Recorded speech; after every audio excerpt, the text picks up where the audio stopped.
Tusquets, el último libro de Juan Cruz. Bueno, hablar de Juan Cruz es hablar, yo creo que de una figura imprescindible en el panorama cultural español de las últimas décadas, un referente del periodismo cultural y no solo cultural, creo que del periodismo sin adjetivos, una figura también indispensable en el ámbito de la edición. Fue director durante muchos años, durante 6 años de la editorial Alfaguara, ha colaborado en numerosos proyectos editoriales. Su currículum como periodista pues incluye muchísimos años vinculado al Grupo Prisa, por los fundadores del periódico El País, en las secciones de cultura, secciones de opinión, colaboraciones también en otros muchos medios, y además de todo eso tiene una muy extensa obra literaria. Bueno, hablamos de más de una decena de novelas, hablamos de cuentos infantiles, de poesía y de algunos libros como este que nos trae hoy aquí, digamos, dentro de la no ficción y sobre todo muy vinculados al ámbito autobiográfico, ¿no? Porque lo que tenemos en El secreto y pasión de la literatura, del que vamos a hablar hoy, es un libro que habla mucho de vida literaria, habla mucho de literatura, pero también habla de alguna forma y de su manera del autor y de Juan Cruz. Y creo que aquí tenemos un libro que es el libro de un periodista, un libro que es el libro de un editor, pero creo que sobre todo un libro de un lector. Me atrevería a utilizar esa palabra tan bonita que tomamos del catalán, un letra herido, ¿no? Alguien que tiene una especial pasión por la literatura. El libro tiene una vinculación muy clara con algunas obras de tu trayectoria. De hecho, la primera frase del libro remite a un libro anterior, a Egos Revueltos, un libro de título fantástico que fue el premio Comillas del año 2009. Hay muchas vinculaciones entre los dos libros. De hecho, las citas que abren los libros son las mismas, un poema de Ángel González y una cita sobre Chateaubriand. Creo que también el libro tiene mucho que ver con el libro que hiciste sobre de Moura, con el libro de Leer, porque este libro, también lo iremos viendo, tiene mucho de homenaje a una editorial, que es la editorial Tusquets, porque lo que nos encontramos en esta obra, decía que es una obra de vida literaria y de literatura. Es una obra muy heterogénea, una obra miscelánea que admite muchas lecturas. Uno puede leer la obra de forma lineal, uno puede leer la obra saltando de un capítulo a otro, picoteando, porque nos encontramos con aproximaciones muy diversas a algunos escritores. Algunos aparecen en la cubierta del libro, aunque no están todos, hay más. De hecho, el subtítulo de la obra es Los escritores en primera persona, de Borges a Almudena Grandes. Nos encontramos, como digo, con un libro diverso en su aproximación a estos escritores. Hay varias entrevistas. Fundamentalmente las entrevistas son a los autores del catálogo de Tusquets, a Rafael Res, Antonio Orejudo, la propia Almudena Grandes, Javier Cercas, Fernando Aramburu, Gunter Grass, Cristina Fernández Cubas. Pero también hay otros libros que tienen que ver con recuerdos personales, anécdotas. Hay por ejemplo, un capítulo emocionante llamado Despedidas, donde se habla de fallecimiento de algunos escritores y amigos de Juan. Hay también un capítulo llamado Fe de Ratas, donde se habla de algunas decisiones en el pasado que siguen ahí un poco remordiendo la conciencia y que se reflexionan sobre ellas en el libro.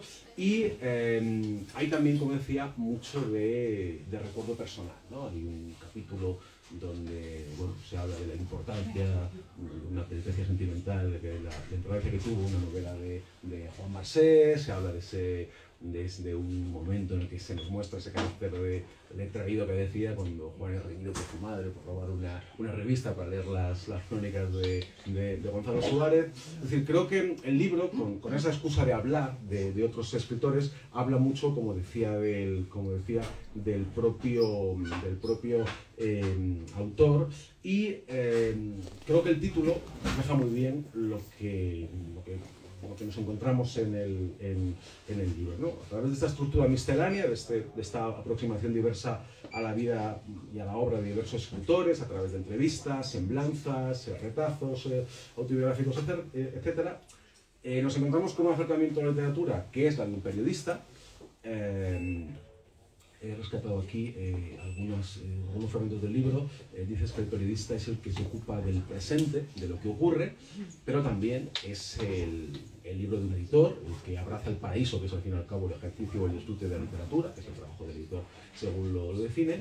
Y bueno, creo que eso tiene que ver un poco con esa idea de secreto y pasión. El libro tiene mucho de secreto porque bueno, las entrevistas, las reflexiones sobre los escritores nos permiten indagar en el proceso creativo, en cuáles son los mundos de los escritores, en sus preferencias, en sus inquietudes, pero el libro tiene mucho de pasión por la literatura, ¿no? Por eso decía que es un libro muy de lector, un libro de letra herido. A mí me gusta mucho algo que dices al final del libro, cuando hablas de la editorial Tusquets y la describes como un lugar sin límites, como una fábrica de sueños, que podría ser algo también aplicable a una librería, como la que nos encontramos hoy. Y hay incluso una de las autoras, Cristina Fernández Cubas, que en una entrevista que se recoge aquí, en una respuesta, en donde tú le haces una referencia, una reflexión sobre su obra, te dice: me encantas, eres el mejor lector del mundo. A mí me parece, y quizá podemos empezar con el coloquio por ahí, que es verdad que tú tienes una larga trayectoria, mucho como editor, como periodista, pero, y hay mucho de eso en el libro, porque tú reconoces que algunas entrevistas tienen que ver con tu actividad profesional, algunas relaciones con escritores tienen que ver con tu actividad como editor o como periodista, pero yo diría que sobre todo es un libro de lector, ¿no? Y yo no sé si tú te lo has planteado un poco como eso, ¿no? Lo que yo te quiero decir... Bueno, buenas tardes a todos, ¿no? Buenas noches, o como se llame este momento del día, ¿no? Yo te confieso que te estaba escuchando, cosa que me ocurre muchas veces, como si tú estuvieras hablando de otra persona. Pero no porque no me pareciera que lo que estabas diciendo se refiriera a mí, que también se refiere a mí, pero se refiere al libro y es una manera que has tenido de leer el libro que a mí me emociona grandemente, porque no siempre se leen los libros esperando que ellos te hayan dicho algo que uno ya sabía, sino que tú has entrado en el libro como para saber qué decía yo en el libro.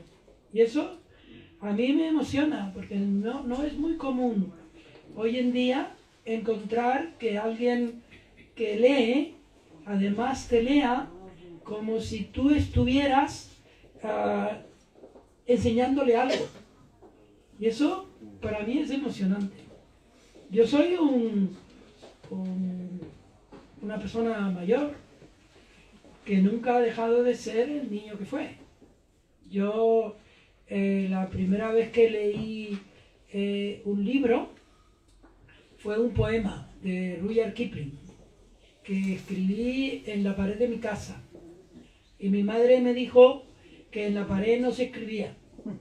Y luego yo iba a una librería del Puerto de la Cruz a ver cómo eran los libros, porque en mi casa no había libros. Y no había libros en ninguna casa del barrio. Pero yo iba y tocaba los libros. Y uno de los libros que toqué fue un libro que toqué porque me apeteció tocarlo. Fue un libro de Torrente Ballester, que era Javier Mariño. Muchos años después, que ya era amigo de Torrente Ballester, y además Torrente Ballester en ese momento ya estaba en sus últimos días, me regaló Javier Mariño y me lo dejó, me lo firmó con una letra que ya no se veía. Es decir, yo soy el chico aquel. Y ahora cuando yo leo o oigo que alguien como tú, eres un profesor, una persona muy ilustrada, que sabe mucho de las literaturas, y lee mi libro y considera que ese libro tiene valor, a mí me emociona, me alegra. No es Me alegra tanto que me olvidé de tu pregunta. La pregunta era pensando eso, que es un libro de lector, yo creo, Sí. pero al mismo tiempo, ya por hablar un poco más, tú escribes este libro por eso que tú dices, con esa pasión del niño que está fascinado por la literatura. De hecho, en las entrevistas se ve como tú preguntas, por una parte, con esa parte de periodista, pero también con la admiración de que se siente fascinado por la literatura. Yo no sé si en ese trayecto de fascinación por la literatura, no sé si el hecho de haber trabajado en la literatura, bien en editoriales, bien en periodismo cultural, no sé hasta qué punto eso ha modificado tu acercamiento a los libros, o si tú crees que el hecho de haber sido periodista cultural y haber sido editor te ha aportado algo a la hora de leer más allá de esa fascinación que tienes. Bueno, a mí me ha salvado como lector y también como periodista el hecho de haber sido editor, porque he visto lo difícil que es que los libros lleguen a la gente y lo importante que son las librerías. Yo he tenido una relación muy fuerte con las librerías. De hecho, lo primero que hice cuando yo llegué a Alfaguara,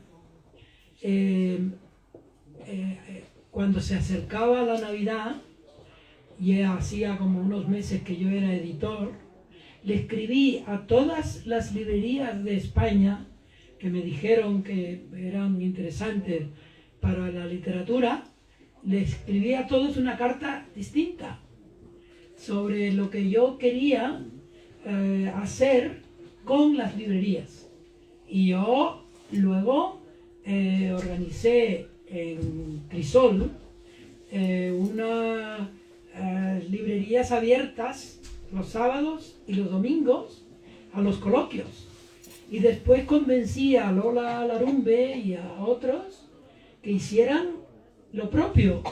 Y todo eso que ahora estamos protagonizando aquí, de alguna manera yo ayudé a que se hiciera.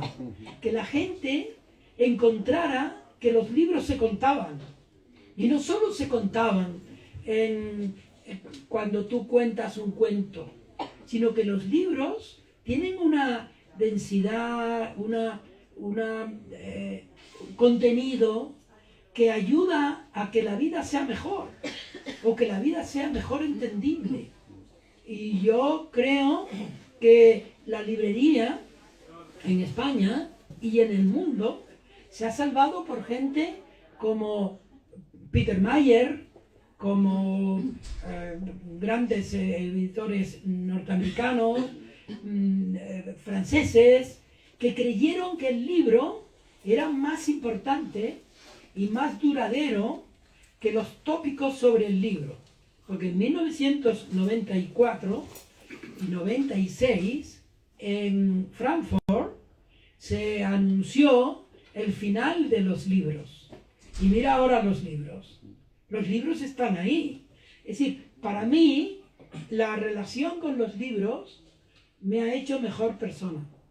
Con los libros y con las librerías. Y con los libreros. Para mí eso es una de las cosas que me han hecho feliz en la vida.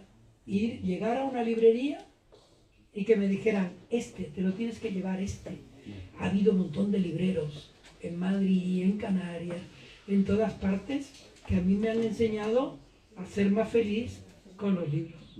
Hablando un poco de esto que comentabas de las librerías y un poco de la industria editorial, hay algo que está muy presente en la actualidad en el mundo del libro y en el mundo en general, que es esta idea del vértigo, de la prisa. Uno viene a la librería y cada semana cambian las novedades. Un libro que se publica hace 6 meses parece que ya es inencontrable. Parece que estamos continuamente sometidos a la vorágine de la actualidad. Y hay una frase de la entrevista de Rafael Retz, que como casi todo lo que dice Rafael Retz es tremendamente lúcido, me parece un autor tremendamente interesante y muy lúcido. Y dice Rafael Retz, también con un poquito de provocación, dice un momento dado, la actualidad es enemiga de la cultura. Si un libro no puede esperar 10 años, es que no vale nada. Y yo cuando leía esa frase, pensaba que creo que tiene mucha mucha razón en lo que dice, pero también pensaba en tu posición, claro, como periodista y como editor, porque tú trabajas con la actualidad, ¿no? Entonces, no sé hasta qué punto o cómo ves tú este vértigo por la novedad en un mundo donde es verdad que parece que a veces es bueno que haya perspectiva, que haya pozo, pero donde las dinámicas de la industria lo que nos llevan es a una novedad continua hasta el punto de que un libro publicado hace 2 meses ya deja de ser novedad. Pero yo creo que tiene que haber en las librerías, y seguramente en esta será un ejemplo seguramente, como lo es otras librerías españolas, y como ocurre sobre todo en las librerías anglosajonas, incluidas las francesas, los libros no pueden morir enseguida. Eso es una barbaridad. Ahí mira, está L'Eclección. El que no haya leído El Africano, se tiene que llevar hoy El Africano. Es uno de los grandes libros de la literatura en cualquier lengua. Y es una historia extraordinaria. Ahí tiene a Honoré de Balzac o Christian Bobin. Todo lo que hay ahí son tesoros. ¿Cómo eso se va a meter en un... Mira, por ahí están los libros el canto general de Neruda. Ahí, esto es un tesoro. Una librería es un tesoro de obras de todo tiempo. El que tenga en la cabeza que una librería es la novedad, es que no sabe lo que es la novedad. La novedad puede ser en un momento determinado el Lazarillo de Tormes, que está allí, o el Quijote. O sea, la novedad es lo que de pronto te hace volver a leer. Yo tengo en casa, mi mujer dice que vamos a estar sepultados por libros, y de hecho ahora ya permite que haya más libros, pero en un tiempo decía, pero Juan, no más, no más. Pero ahí están, porque yo soy hijo de los libros y de un tiempo en que no había libros en mi casa. Yo ansiaba los libros, yo escuchaba los libros. Yo, la primera vez que leí un libro entero era El revés y el derecho de Albert Camus, que por esa razón yo tengo una sección en todas las partes donde he estado que se llama El revés y el derecho. Siempre he tenido El revés y el derecho. Y una vez, en El revés y el derecho, empecé una redacción que tú hubieras tachado, evidentemente, que se titulaba, en El revés y el derecho, se titulaba sobre la obra de Albert Camus hay mucho sol. Y hay mucho sol. Y hay el sol canario. Y también el sol triste de parte de las Islas Canarias, que también tienen un sol triste. Pues una vez, muchos años después, en París, fui a entrevistar al íntimo amigo de Albert Camus, que era Jean Daniel, que era el director del Nouvel Observateur y que era compañero de pupitre de Albert Camus. Y él tenía todos los libros de Camus y los referidos a Camus en el antedespacho suyo. Y entonces yo me fijé que tenía un libro sobre Albert Camus que se titulaba El sol en la obra de Albert Camus. De modo que uno está siempre rodeado de lo que es posible con los libros, que es la sorpresa. Siempre que alguien comenta esto de vivir con el miedo de ser sepultado por los libros y las casas con libros, siempre recuerdo una anécdota en una mudanza. Estaba cambiando de casa y estaba uno de los operarios de la mudanza pegando cajas, y las cajas de libros pesan mucho, y entonces me dijo, lo siento mucho porque las cajas pesan, y el hombre se me quedó mirando y me dijo, lo siento por ti, que te los habrás tenido que leer todos. Y sí, esa idea. Una vez yo le pregunté a Humberto Eco en su casa, que tenía una biblioteca, y la debe tener allí todavía, la mujer o sus descendientes, una biblioteca maravillosa. Y yo le dije, no, alguien que venía conmigo, yo no se lo dije, alguien que venía conmigo le dije, ¿lo has leído todos los libros? Dice, sí, pero solo una vez. Bueno, antes de pasar un poco a hablar del contenido del libro, ahora que como estamos comentando cuestiones un poco más generales sobre el libro, librerías y demás, hay una frase que dice Cercas en su entrevista, citando a un autor americano, dice, el éxito inesperado de un libro, está hablando de Soldados de la Mina, dice, se debe a una confluencia azarosa entre las obsesiones privadas de un escritor y las necesidades públicas de una sociedad. ¿Cuál crees que es el secreto para alguien que ha trabajado desde el lado de la industria y desde el lado del periodismo y que ha visto un poco toda la evolución del campo literario? ¿Cuál crees que es el secreto de un libro? El secreto del éxito de un libro. Que te diga cosas que a ti te han pasado y que tú no sabías que te estaban pasando. Yo he leído ahora el último libro de Fernando Aramburu, que acaba de salir, que se llama... ¿Cómo se llama el libro de Aramburu? No me acuerdo. El niño, bueno, el que ha salido justo ahora. Sí, el que ha salido ahora. Hombre caído. Ese es un libro maravilloso. Y hay unos cuentos que tienen que ver con nosotros, con cualquiera de nosotros.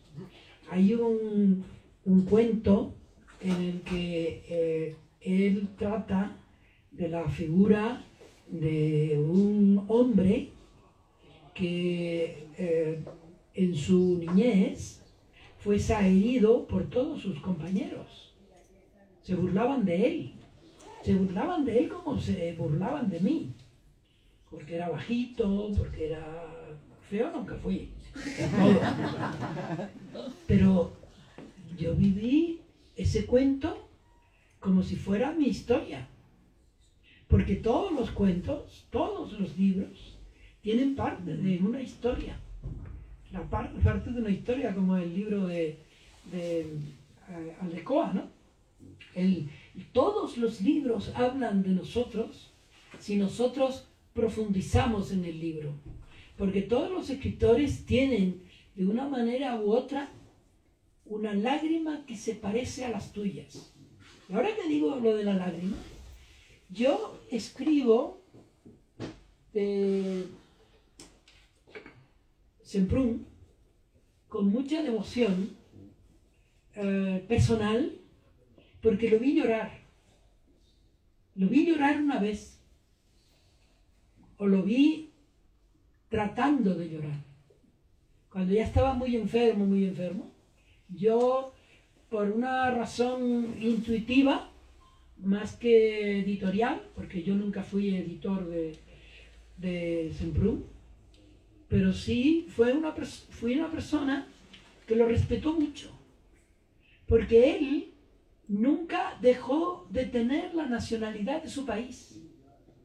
Y su país luego no le respondió como tendría que responderle, con la lectura de su obra, con el respeto a su obra.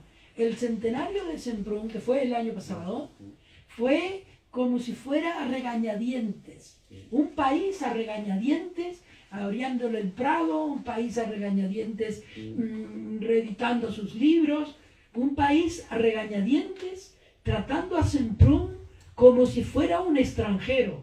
Pero Semprún no era extranjero de ningún sitio. Y la literatura de Semprún es una literatura rabiosamente europea. O sea, ¿qué tenía que hacer él escribiendo libros sobre Europa, la cultura de Europa? Porque él era de todas partes. Y entonces, el libro, la segunda persona del libro es Semprún, antes es Borges. ¿Y por qué Semprún? A mí me gustaría que leyeran ese capítulo de Semprún, pensando en qué hicimos con Semprún. ¿Qué significa Semprún en la Europa que ahora empieza otra vez a vivir época de peligro? Ahora haría falta un Semprún que alertara.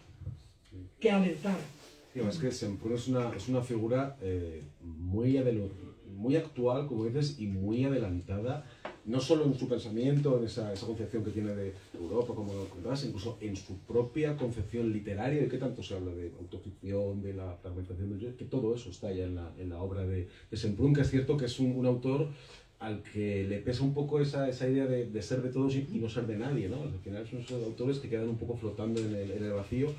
Pero hay algo más en Semprún, que es la literatura. Es decir, hay muchas veces que la gente cree que la literatura es lo escrito.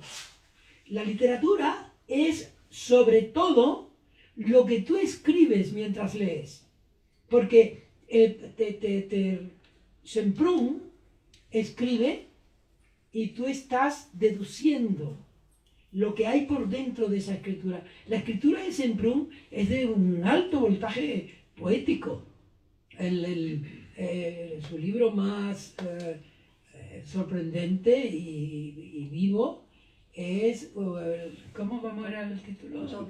La escritura o la vida. La escritura o la vida es un libro que tiene un montón de libros y tiene dentro también un libro de poesía. Sí. Tiene muchas lecturas además. Sí. Un autor fundamental. Bueno, hemos hablado de tres autores, hemos hablado de Reds, hemos hablado de Cercas, has citado a Borges, has hablado de Aramburu, de los cuentos de Aramburu. A veces Aramburu es uno de esos autores que ha quedado como eclipsado por el éxito de Patria, pero para mí la mejor obra de Aramburu es el libro de cuentos de los peces de la amargura, que es un libro... Eso me dijo él esta mañana. Ah, mira, pues... Sí, me dijo él esta mañana que eso fue lo que le cambió a él el tono de la escritura para siempre, ¿no? A mí ese libro me parece excepcional. Y bueno, en el libro hay muchos más escritores, ya digo, algunos aparecen con textos necrológicos, con entrevistas, con semblanzas. No sé cuál ha sido un poco, digamos, la idea que has tenido a la hora de seleccionar los textos y los autores, si hay más o menos una idea de fondo, o por qué estos autores y no otros autores en el libro. Yo me hago la misma pregunta. El asunto es que este libro tiene algunas singularidades que yo pensé en principio que fuera como una continuación, no solo una continuación, sino también una recreación de Egos Revueltos. Finalmente, incluso lo empecé a escribir como si yo fuera a recoger de Egos Revueltos y a volverlo a reescribir. Y me pareció que primero tenía que tener otro tono.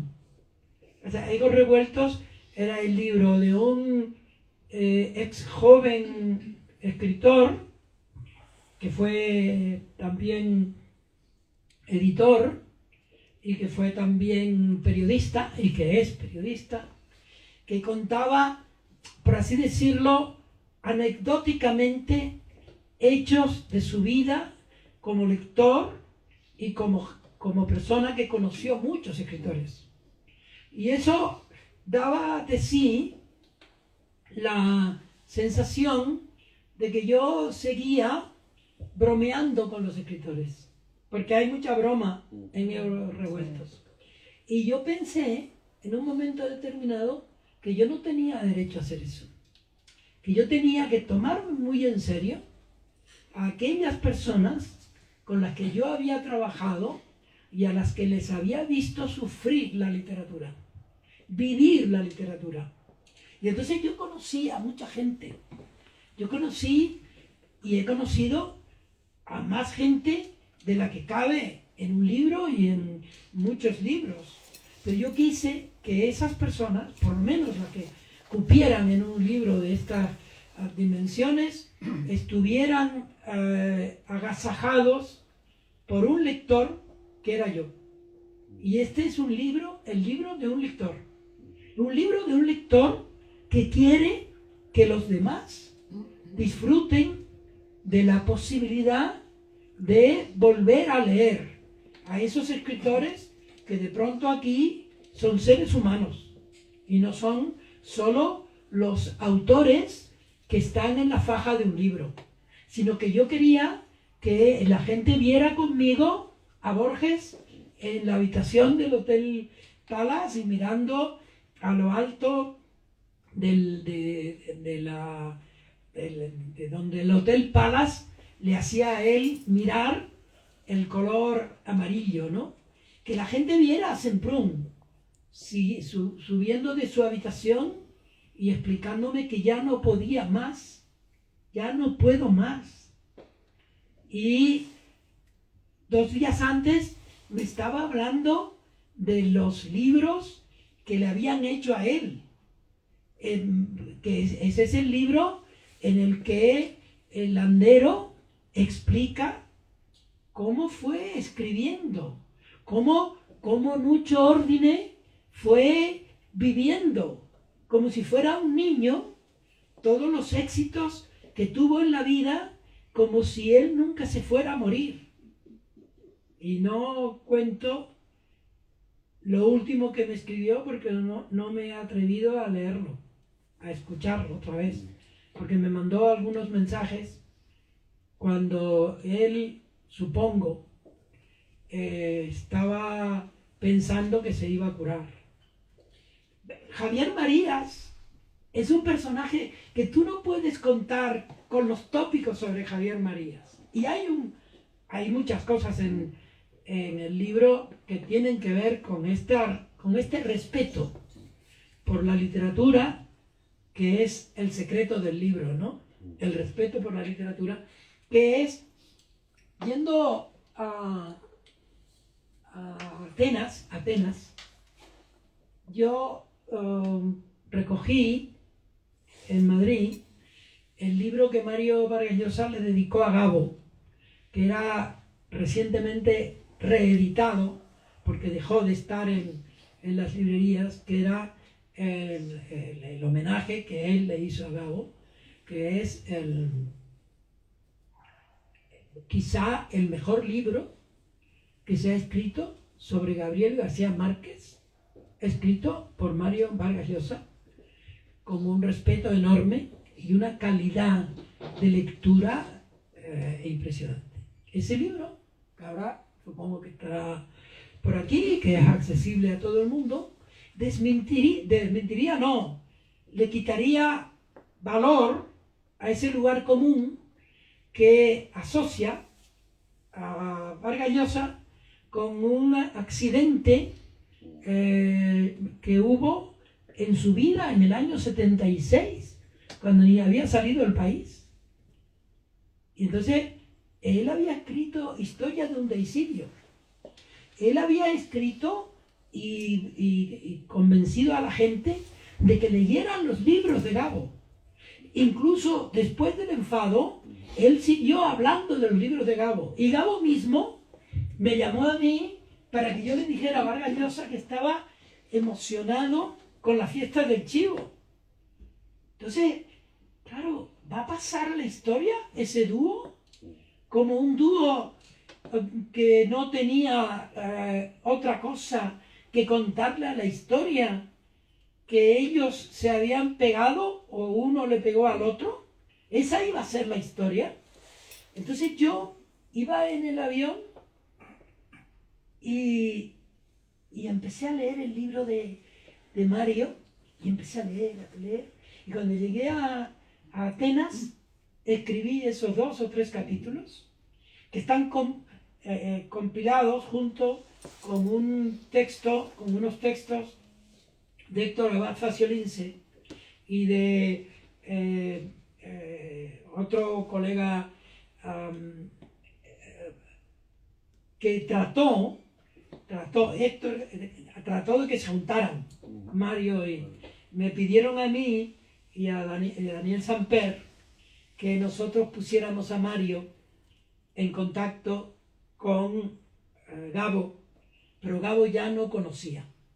No era correcto, decía Mario, que él fuera a verle y sin Gabo conocerle. Entonces, con todo eso, yo escribí lo que a mí me parece que es lo más, para mí, lo más urgente de contar que yo tenía en ese libro.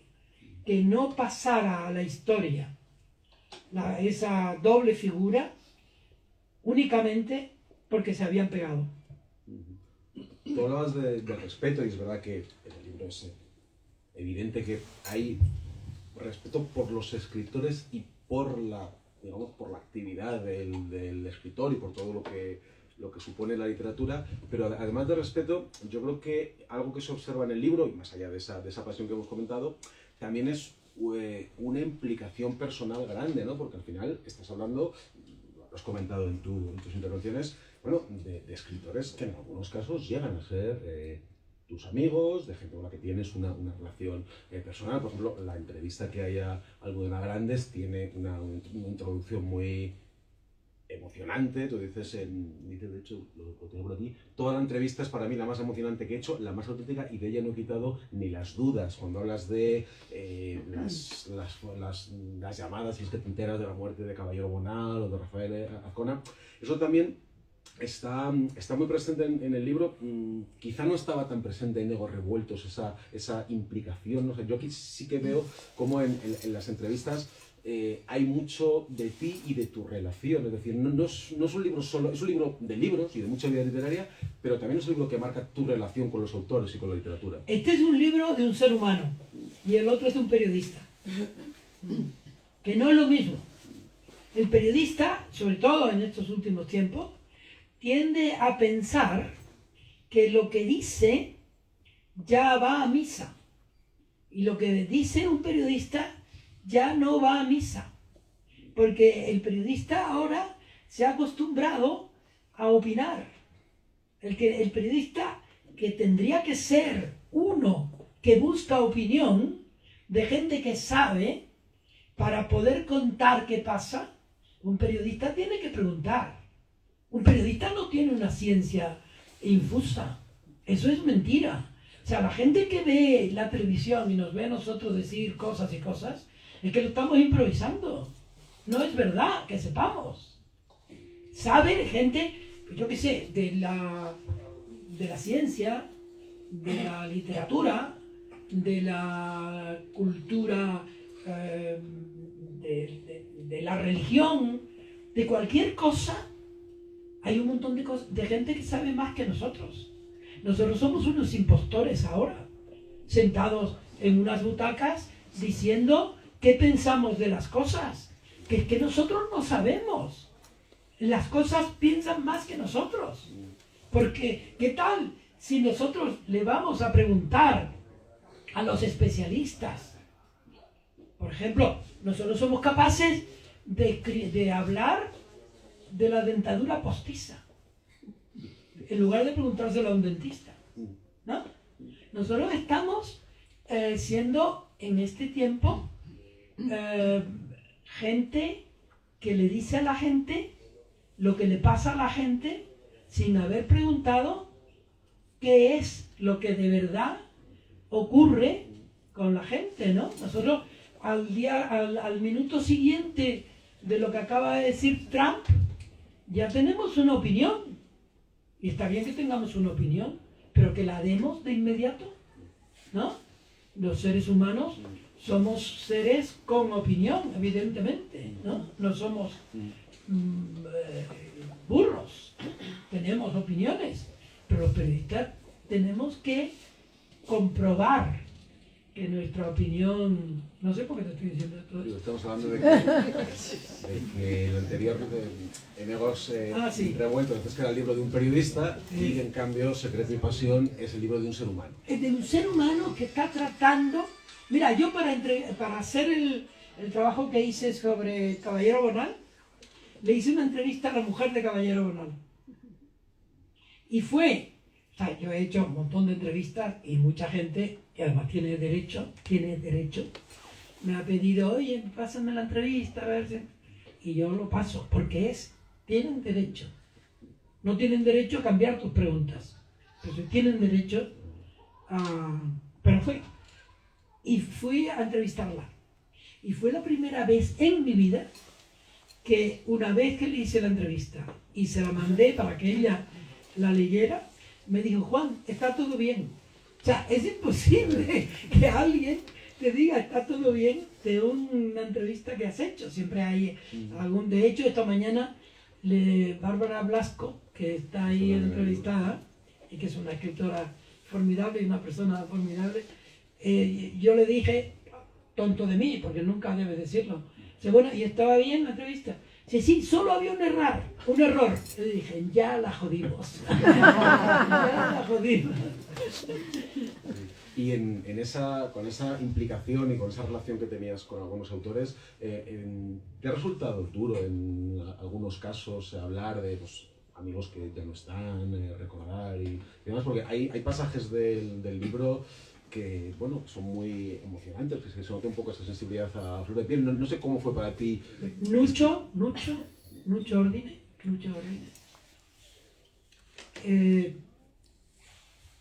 Y Serrat llorando con Marcel. La muerte de Vázquez Montalbán. Y Beatriz de Moura. Beatriz de Moura yendo a Tenerife, siendo ella una joven, a presentar un libro sobre la época surrealista de Tenerife, un libro escrito por Domingo Pérez Minic, que ella, que era una joven editora, tomara un avión, se fuera a la isla y estuviera con un viejito, que era Pérez Minic, presentando una edición de uno de los libros más hermosos sobre la época surrealista de Canarias, que había escrito Pérez Minic. Eso no era común entonces, que un editor hiciera un viaje tan largo. Luego la manera que ella tenía de contar su relación con Milán Kundera, con Almudena Grandes. Yo tengo un libro de conversaciones con Beatriz de Moura, que es un libro muy hermoso, que ahora se puede leer como un libro completo, porque ya lamentablemente Beatriz no puede contar. Pero para mí la razón por la que en este libro Tusquets está tan presente es porque yo quería dedicarle un homenaje no solo a Tusquets, a Beatriz y a Toni, sino a Barcelona. Barcelona ha sido una capital emocionante de la literatura en lengua española. Quienes no sepan que Barcelona fue en la época de Barral, de Castellet, de tanta gente, la raíz de una manera de respetar la cultura europea, la cultura literaria europea y mundial, Barcelona fue la que nos llevó a sentir la literatura hasta el fondo del alma. O sea, yo el primer viaje que hice en mi vida fue a Barcelona, y la primera cosa que hice en Barcelona fue entrar a la librería Áncora y Delfín a ver cómo la gente pedía los libros. Y que ha sido una obsesión mía toda la vida, ver cómo la gente pide los libros. Y me acuerdo que yo no sabía catalán. Y entonces la primera frase que leí que escuché en catalán era, pues entonces en Barcelona no se veía a mucha gente hablando en catalán, pero en Áncora y Delfín había un señor que iba con un chisme para acceder a la parte alta de las estanterías, e iba diciendo con el chisme en la mano: sisplau, sisplau, sisplau. Lo primero que yo aprendí en catalán es sisplau. De hecho, bueno, hay una figura en Barcelona, seguramente en el siglo XX, yo creo que es imprescindible para entender la literatura española, que en algún momento sale mencionada, que es la figura de Carmen Balcells. Hombre, por supuesto. No se puede entender lo que es la literatura, la introducción del exilio en España, los autores hispanoamericanos, y es de esas figuras todavía sigue un poco rodeada en una especie de halo de misterio y a mí Sí. me parece una figura Yo creo que me estás dando una idea. Yo creo que mi próximo libro es Carmen Balcells. Pues ahí, Pero Carmen Balcells a favor, porque ya hemos escrito mucho en contra. Y esta mujer, que a mí me hizo sufrir lo indecible como editor que era yo, de vez en cuando me llamaba. Yo me llamaba siempre el 9 de agosto, que era su cumpleaños. Juanito, siempre me llamaba Juanito. Y me llamaba para cualquier cosa simple. Una vez, tenemos tiempo de contar una anécdota. Cuando ella tenía una gran amiga, que era Nélida Piñón. Y Nélida Piñón se venía a quedar en su casa en las Navidades y se volvía a Brasil al término de las Navidades para pasar allí el fin de año. Y un día me llama Carmen y era, pon tú, el 23 de diciembre, el 20 de diciembre. Oye, Juanito, ¿me vas a hacer el siguiente favor? Dime, Carmen. Yo siempre le hacía los favores, todos, porque era una autoridad total, ¿no? Hazme el favor de conseguir de esos helicópteros que tiene la cadena SER. Ella creía que la cadena SER tenía helicóptero porque había helicópteros para la vuelta ciclista, pero la vuelta ciclista era en verano. Y entonces tú llamas a los y consígueme que vaya a Soria un helicóptero y que recoja a Nélida, que está allí con Dionisio, el chofer, y está atrancada y no puede llegar al aeropuerto de Barajas para viajar a Brasil. Y solo un automóvil de esos es capaz de rescatarla. Yo dije, bueno, pues yo lo haré. Y lo hice. Y conseguí y cuando lo conseguí, me llamó la propia Nélida. Me dijo, Juanito, ya estamos encantados aquí con Dionisio. Estamos en una pensión muy bonita de este sitio y mañana por la mañana ya tenemos seguro el viaje a Madrid. Así que no te preocupes por ¿Sabes qué era donde ellos se habían quedado? O en un prostíbulo. Sí. Y estaba encantada en el prostíbulo. Y Carmen Balcells nunca me dijo, he hecho mal en pedirte eso. Jamás se arrepintió de nada. Un día estaba yo en su casa y ella estaba rodeada de manuscritos. Y mira para un manuscrito y me dice, y ahora quiere tener otro balcón en la casa. Quería decir que ese autor al que ella representaba le estaba dando la lata para que consiguiera un anticipo mayor para comprarse otra casa, ¿no? Y es un personaje al que habría que ver trabajando y dudando. El día que murió Vázquez Montalbán me invitó a su casa a almorzar con ella y había puesto un gran cartel de Manolo como si estuviera presidiéndonos el almuerzo, y de vez en cuando levantaba la mano y hacía así y le saludaba. Bueno, para terminar, porque Barcelona es muy importante y el Barcelona también es muy importante y tenemos un... ¿Qué le pasa al Barcelona? Hoy juega. Hoy juega. ¿Juega hoy el Hoy Barcelona? sí. Para terminar, una última pregunta. Has hablado de muchos escritores, en el libro aparecen muchos escritores, en Egos Revueltos aparecen muchos escritores, tú mismo has comentado que has tenido la suerte y el privilegio de conocer a muchísimos autores. ¿Hay alguna espinita clavada? ¿Hay algún autor al que te hubiera gustado conocer especialmente o tener una relación con él más intensa y que no hayas podido conseguir? Bueno, quizá, ¿no? Pero uno no debe pedirle a la historia que sea de su agrado siempre, ¿no? O sea, me hubiera encantado conocer a Albert Camus,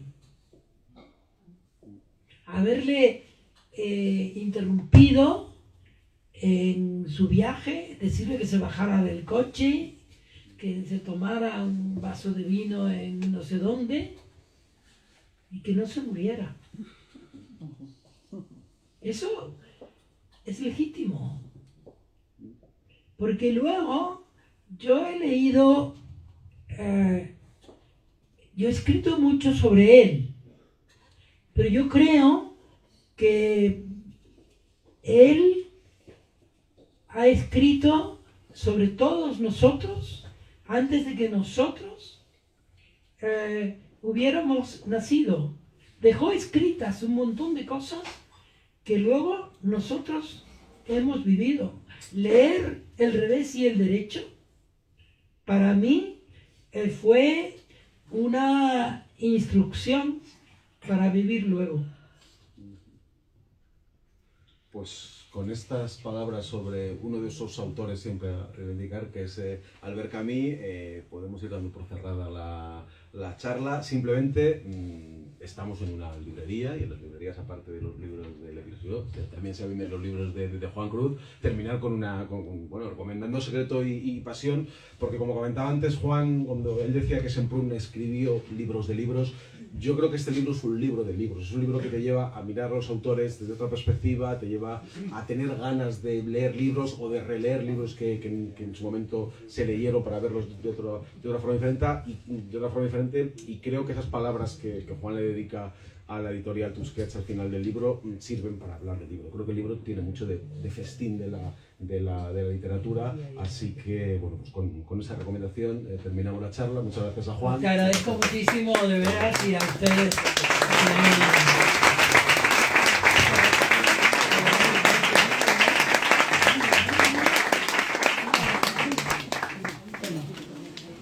Ahora yo tengo que firmar.